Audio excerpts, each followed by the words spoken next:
You know, I was close to tears watching that. I watched it this morning several times, and each time I had the same kind of emotional response. And one of the reasons actually is because I have my mentor, one of my mentors, overlooking my shoulder here. You can probably see him, Michael Faraday. Well, Michael Faraday,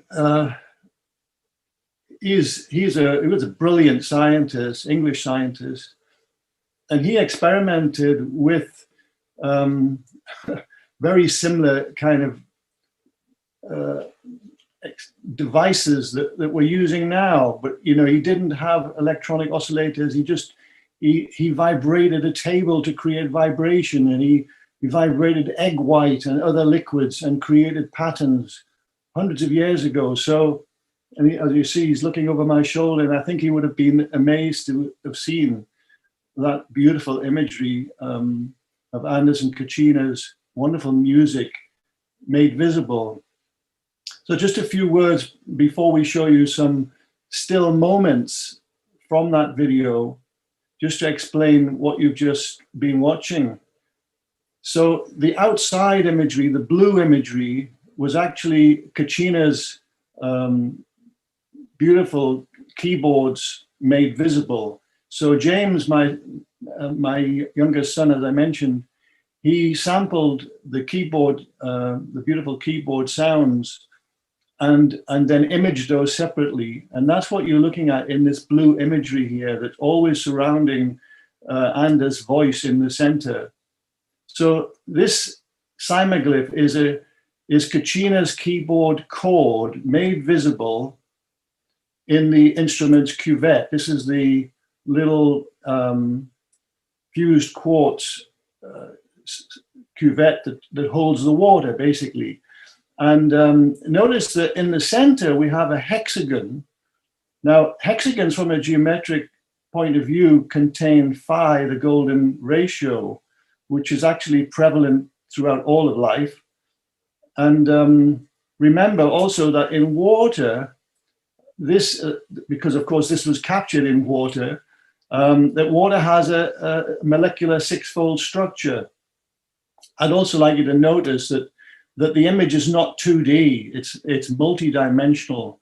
And the reason for this is because when sound enters into water, it organizes all of the molecules, not just on the surface of the water, but literally all of the molecules in the water are made visible. And when the camera is looking down into the water, of course, it picks up these different depths because of the different refractive indices being created by the sound in the water. So if we can go on to the next still moment, please.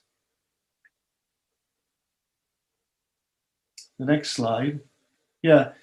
So here now we've got Kachina's beautiful keyboards on the outside, but in the central area, we now have Anders' gorgeous voice toning.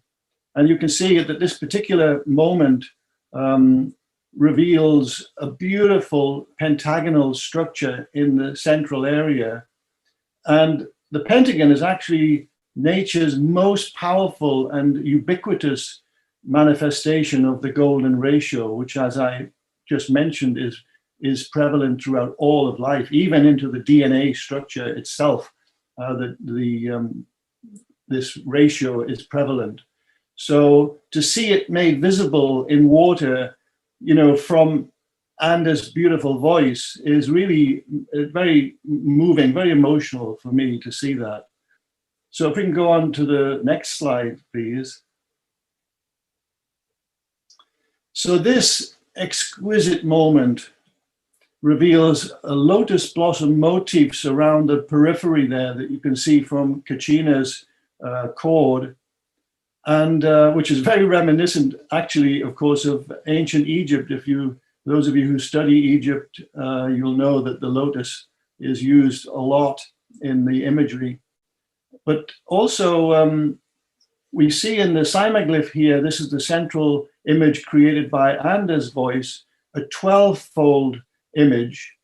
And And notice also that there are 12 vortices, and surrounding each vortice is a little delicate tracery, a kind of gauze-like imagery, which, you know, when you see this at full size on a screen, oh my goodness, it really reaches into, well, it reaches into me. I become very emotional with this kind of imagery, because one of the things I'd like to explain before I just mention, go on to the next slide, is that this imagery that you're seeing here that's imprinted onto water in the cymoscope instrument is not only in the cymoscope instrument. You know, we've all heard that beautiful music from Anders and Kachina there. That music coming from the speaker in the device that you were listening to there, it actually entered into your body, and every cell in your body received this kind of beautiful geometry. And again, this is not just, these are not just pretty patterns. There's a meaning to all of this, because these patterns of energy, which manifest on the surface membranes of every cell in your body that has a membrane, they actually impact on the cells, and in a very beneficial way. And conversely, if you put a subjectively ugly sound into water, such as, for example, a heavy truck sound, it produces subjectively ugly patterns. And of course, this is a new area in science, and one that I'm studying myself, because I'm very interested in the power of sound to create healing. So this particular stunningly beautiful moment is a superimposition of Kachina's haunting keyboard chord and Anders' deep and resonant voice. And there you see rays of blue light radiating out into the white. And the tenfold cymoglyph is strongly reminiscent of the structure of DNA. When you see DNA sectioned, you know, from end on, it has this exact same tenfold structure. So if we can go to the next slide, please. So here, I mean, this is just so beautiful. This is gorgeous, because here we're seeing almost the whole of Kachina's wonderful keyboard sounds being made visible.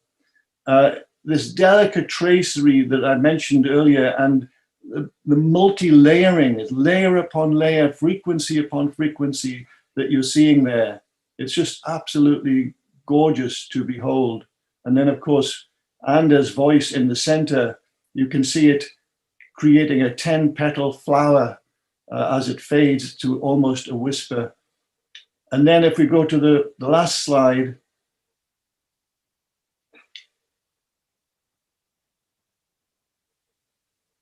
here's the last slide, this spellbinding moment when the full expression of Kachina's beautiful keyboard sounds are revealed, blended with Anders' vocal cymoglyph.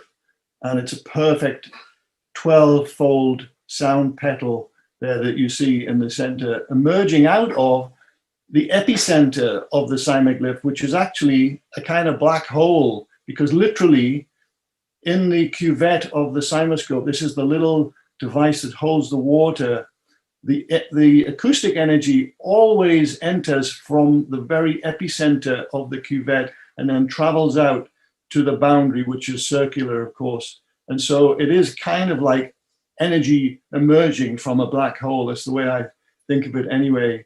So that's my little explanation of what you've just seen and hopefully experienced at a deep level.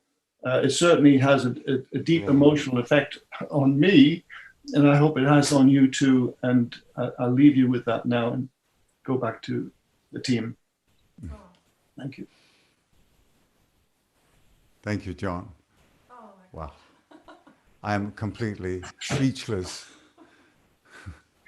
I saw this video once this morning, and we just briefly corresponded about it, and I'm really, it really is beyond words. And the understanding that you bring to it now is so extremely exciting and emotional at the same time. That's the thing. Thank you, Thank you so much, John, for doing this. This is a privilege. It's a Imagine great that science can be this beautiful. This is amazing to me. All right.